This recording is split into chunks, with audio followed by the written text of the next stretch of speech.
Hayyee kabajamtoota daawwattoota wiirtuu miidiyaa bakka jirtan maratti nagaan keenya isin haa qaqqabu kan irratti argamnu egaa magaalaa Finfinnee handhuura Oromoo fi Oromiyaati.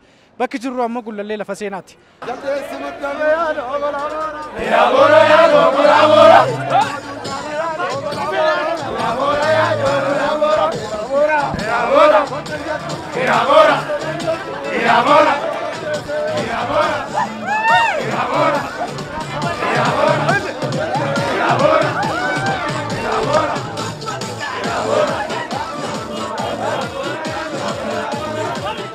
Normally Oromoon ayyaana boqaa birraa yookiin masqalaa kana Finfinnee keessa kabajuun hiika guddaa qaba.